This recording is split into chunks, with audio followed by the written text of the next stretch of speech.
पूरे 5 साल आपको बेवकूफ बनाया जाता है कि वोट दो, इलेक्शन होंगे, वोट दो, आप हमें वोट देंगे, हम ये कर देंगे। जब इलेक्शन हो जाते हैं वोट दे देते हैं, वोट वोट वोट वोट करते करते कहते हैं कि अब नोट नहीं है, कर्ज लेना पड़ेगा।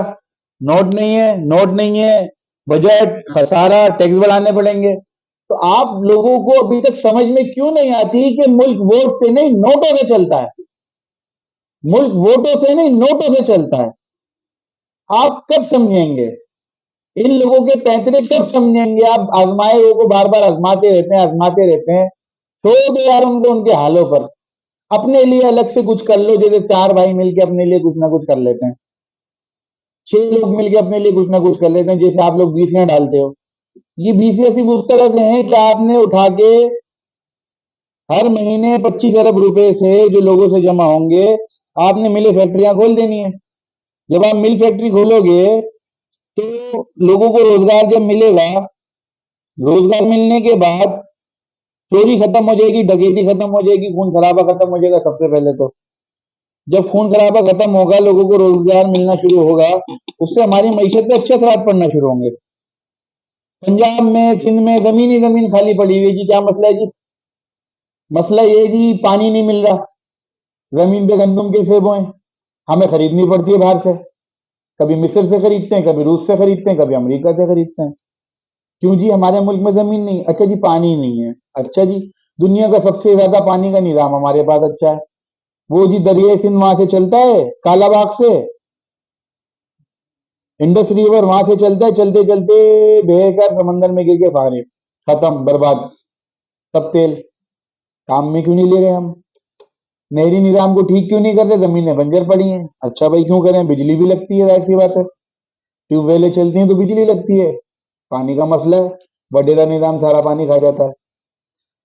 अब कम से कम एक, हम नहरी निजाम सही नहीं बना सकते तो कम से कम एक सोलर का नहरी निजाम तो बना सकते हैं कि सोलर पावर प्लांट की जगह जगह ट्यूबवेल बना के, छोटी छोटी टंकियां बना के, छोटी छोटी बिल्कुल बिल्कुल मिनी मिनी डैम्स बनाकर सोलर पावर प्लांट सुबह होते ही चलना शुरू हो जाए, और वो छोटी टंकियां बनती रहे और पानी की सप्लाई चलती रहे। जहां जहां पानी नहीं पहुंचता वहां वहां पानी पहुंच जाएगा। ये तो आपका हो गया सोलर प्लांट का दूसरा काम। अब रही बात ऑटोमोबाइल इंजीनियरिंग कंपनीज की, कि हम वो कंपनीज की प्रोडक्शन शुरू क्यों नहीं करते? हाँ, गंदम की बात तो ये हो गई कि बिल फर्ज आपने 25 अरब रुपए गंदम में लगाने हैं। 2000 बेरोजगार किसानों को आपने रोजगार फराहम करने की कोशिश की। उसके बाद आपने, मैं कह रहा हूं कि खर्चे निकालने के बाद 5 अरब या 10 अरब रुपए का आपने बीज लगा दिया। खर्चे वर्चे समेत खर्चे निकालने के बाद ना 5 अरब रुपए का आपने बीज लगाया।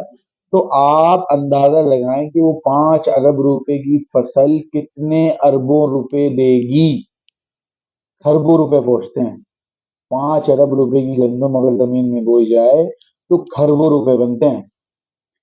और खरबों रुपए की गंदम, जब जाहिर सी बात है मुल्क में हद से ज्यादा गंदम पैदा हो जाएगी, अब उस पे आपका गंदम का माफिया जो फ्लोर मिल रहे हैं, फ्लोर मिल जो लगी हुई है, आटे की मिलें लगी हुई हैं, जो ये खरीदते हैं आड़ती लोग, वो रोना पिटना शुरू कर देंगे कि भाई ये गंदम हमारी कहाँ जाएगी, शॉर्टफॉल, तलब कम हो गई, रसद बढ़ गई, डिमांड कम हो गई, सप्लाई बढ़ गई है, क्या करें अब? वो कह रहे हैं जी अब हमारी गंदम का क्या होगा? भाई तुम उठा के अपनी गंदम एक्सपोर्ट करो, बाहर भेजो। अपनी आवाम को हम सस्ती गंदम खिला लेंगे, जो मुल्क में पैदा हुई होगी, बाहर से तो नहीं खरीदनी पड़ेगी। अपनी गंदम हम खुद पैदा करके खा लेंगे, और आपकी गंदम रही तो आप उठा के उसको डॉलरों में बेचो, मुल्क में डॉलर लेकर आओ। आपको नुकसान तो नहीं है, फल फ्रूट भी तो बेचते हो। दुनिया भर की तमाम चीजें जब आप बनाते हो तो बाहर बेचते हो, पाकिस्तान से कपड़ा बेचते हो। कपास लगा ली जाए ताकि कपड़ा सस्ता बने, बाहर भेजो। डेनम बनने के बावजूद सारा माल यहां से बाहर जा रहा है। क्या माल भी बाहर से आता है? नहीं आता। कपास नहीं उगती जा रही है, यहां पर शॉर्टफॉल हो रहा है। हर चीज का फुकदान, कुछ भी नहीं है, नापे और ये चीजें महंगी क्यों? उनको पता है कि अगर हमने सप्लाई बढ़ा दी तो चीजों की वैल्यू खत्म हो जाएगी, सब चीजें सस्ती हो जाएंगी, अब हमको सस्ता नहीं देना। यार आप चीजें सस्ती देके टैक्स बढ़ा दो। आप चीजें भी सस्ती नहीं दे रहे, रेट भी ऊपर, फिर उसका टैक्स भी ऊपर। यार जब हमारे solar power plant, manufacturing plant काम करना शुरू कर देंगे, उसका बेनिफिट हर बंदे को, हर शहरी को मिलेगा, उससे होगा क्या? बिजली की कॉस्ट कम हो जाएगी। यार आप अपना टैक्स का रेशियो फिक्स रखो, लेकिन जो मार्जिन वेरिएबल चार्जेस हैं इलेक्ट्रिसिटी के, तो वो तो कम हो जाएंगे। प्रोडक्शन कॉस्ट कम हो जाएगी, पावर जनरेशन कॉस्ट कम हो जाएगी, वेरिएबल चार्जेस कम हो जाएंगे। आप टैक्स भले उठा के सेम रखो, मसला नहीं है। कम से कम आवाम को रुपए, 2 रुपए का, 10 रुपए का, 50 रुपए का, 100 रुपए का फायदा तो हो। आपके 100 रुपए से पूरी कौम को 1000-1200 रुपए महीने का फर्क पड़ेगा और उसका फायदा पहुंचेगा। यही काम चीनी में होगा, यही काम ऑटोमोबाइल इंजीनियरिंग में होगा, यही काम आप बिजली से चलने वाली गाड़ियां बनाओ, तेल को कम से कम यूज करो। लेकिन इसके लिए आपको नोट खर्च करना पड़ेंगे, और आप चाहते हैं कि सिर्फ और सिर्फ जो आपने हुकूमत को चोरी हुआ टैक्स दे दिया, जिसमें से वो आधे सियासतदान खा जाते हैं, बाकी हमारी आर्मी जो उसका खर्चा है, जाहिर सी बात है वो भी जरूरी है, क्योंकि हमारे ऊपर खतरात इतने मंडलाते रहते हैं। कभी कोई मुल्क का खतरा रहता है, कभी कोई मुल्क का, इंडिया का खतरा रहता है। आर्मी को देना भी जरूरी है, आर्मी का बजट जरूरी है, वो तो लाजमी है, क्योंकि सेफ्टी सबसे पहले है। तो बाकी सियासतदान खा जाते हैं, ब्यूरोक्रेट्स खा जाते हैं, बोर्ड ऑफ रेवेन्यू वाले खा जाते हैं, इनका क्या करें? आम पे तो लगता ही नहीं है। 1 अरब रुपए का प्रोजेक्ट पास होता है, वो 50 अरब, 40 अरब पे पहुंच के, 80 अरब रुपए पे पहुंच के खत्म हो जाता है। और जमीन पर, मुल्क पर लगते सिर्फ और सिर्फ 50-60 करोड़ हैं, पूरे 1 अरब भी नहीं लगते। क्यों? क्योंकि उसने टेंडर दिलवाया था, उसने टेंडर दिलवाया था, फला के पास टेंडर था, उसके पास से माल उठाना था, वो सारे पैसे करते करते आपके खत्म हो जाते हैं। तो आप खुद क्यों कुछ नहीं करते? मतलब सारा काम हुकूमत ही करे, आप कुछ नहीं करो।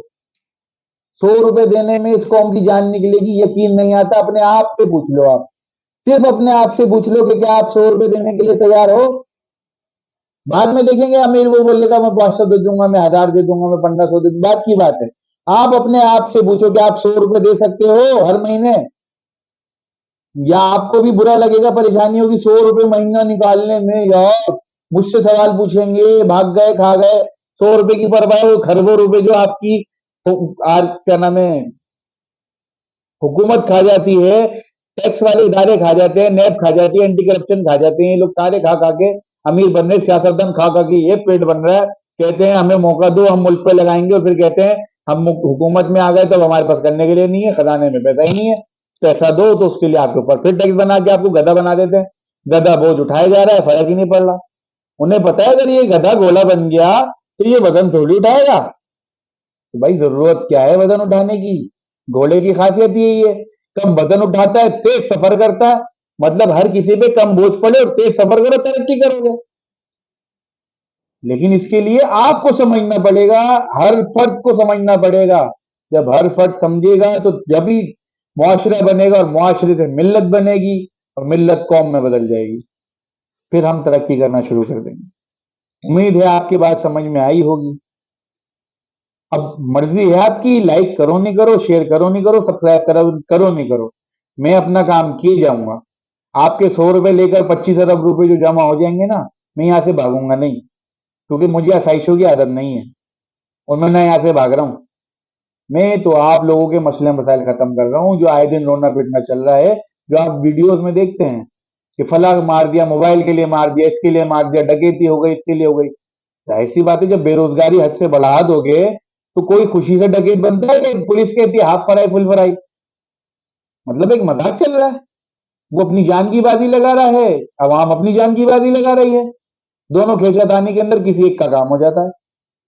तो रोजगार के मौके खोलना आपका काम है, मेरा काम है। कारखाने, मिले, फैक्ट्रियां कब खोलेंगे? मिसाल हम चाइना की देते हैं कि उसने हथियार छोड़कर औजार उठा लिए, इतने औजार उठाए, इतने औजार उठाए कि वो आज तरक्की की कौन सी मंजिलों पर चढ़ रहे हैं, तरक्की कर रहे हैं, कामयाबी उनके कदम चूम रही है। कि वो आज हम बड़े मजे से कहते हैं जी वो चीन के छोटे से छोटे कारखाने की बिजली फ्री है। तो मेरे भाई उन्होंने पहले बिजली पैदा की है तो फ्री दी है, कोई आसमान से थोड़ी आ रही थी जो कहीं और जा रही थी, उन्होंने मोड़ कर अपने मुल्क में ले ली। कि आसमान से बिजली आ रही थी, पाकिस्तान जा रही थी, उन्होंने काट के कनेक्शन अपने मुल्क में ले लिया। कि आसमान से बारिश हुई, वो झील बनी, तालाब बनी, सैलाब बनी, समंदर में जानी थी, उन्होंने रोक के अपने पास ले ली। नहीं, उन्होंने बिजली पैदा की है जो भी फ्री में दी। और बिजली कैसे पैदा की? कारखाने ज्यादातर 80% दिन में चलते हैं, फैक्ट्रियां दिन में चलती हैं सबसे ज्यादा, 80% यूजेज दिन में होता है। तो वो काम उन्होंने सोलर पावर प्लांट से लिया। तो इसके लिए आपको गौर करने की जरूरत है कि हमें मशीनरी बनानी है। लेकिन हमारे मुल्क का ताजिर क्या करता है? कहता है कि मैं अकेले 2 करोड़ रुपए की एक मशीन खरीदूं जर्मनी से, चीन से, और उसके बाद उसको अपने एक छोटे से कारखाने में या मिल में लगा लूं, फैक्ट्री में, और उससे प्रोडक्शन नहीं करूं। लेकिन इसके बरक्स इंडिया में क्या होता है, चाइना में क्या होता है कि आपने एक इंपोर्टेड मशीन मंगवा ली, कि अगर आपको पता है कि ये मशीन जी बहुत सारा काम कर सकती है, तो आपने उस मशीन को खोलकर डुप्लीकेट किया, उसके 100 वेरिएंट बनाए, 100 पीस बनाए, 100 जगह उसको मल्टीप्लाई कर दिया अपने रिसोर्सेज को इस्तेमाल करते हुए। फिर क्या होगा? जहां वो 2 करोड़ की मशीन एक बंदा ले रहा था, अब वो चंद लाख रुपए की मशीन, 2 लाख 3 लाख रुपए की जो मशीन पड़ेगी, क्योंकि सस्ती बन रही है, उसके प्रोजेक्ट के इन्वेंशन के हमको पैसे नहीं देने पड़ रहे, हमने सिर्फ एक पीस मंगवा के उसको अपने नाम से मुल्क में बना लिया और यूज कर रहे हैं। अब होता यह कि 100 ताजिर मुल्क में काम कर रहे हैं, वो एक कंपटीशन पैदा करेंगे, वो डिमांड और सप्लाई को एडजस्ट करेंगे, वो कैलकुलेट करेंगे, मैनिपुलेट करेंगे, और उसके बाद मुल्क में प्रोडक्शन चालू हो जाएगी। अब उसके बाद जिसका दिल चाहे वो एक्सपोर्ट करे, जिसका दिल चाहे वो मुल्क में ही बेचे। लेकिन हमारे मुल्क में वो कहता है कि मैंने एक मशीन मंगवाई, मैं अपने पास ही सेव करके रख लूं, मैंने उससे काम इतना ही लेना है जितना मेरा जरूरत पूरी होती है, मैंने मशीन को कॉपी नहीं करनी। हम मशीनें नहीं लगाते, हम बिल्कुल अय्याश होते हैं। हम कहते हैं सौदे को अय्याश हो गए, उनसे ज्यादा बड़े अय्याश हम हैं, क्योंकि हम कुछ पैदा भी नहीं करते और कंज्यूमर दुनिया के सबसे बड़े हम ही हैं। आईएमएफ के कंज्यूमर हम, चीन के कंज्यूमर हम, जापान के कंज्यूमर हम, फ्रांस के कंज्यूमर हम, रूस के कंज्यूमर हम, अमेरिका के कंज्यूमर हम हर किसी के कंज्यूमर है, इसलिए हर कोई हमारी तरफ देखता, हमारे लिए बात करता है।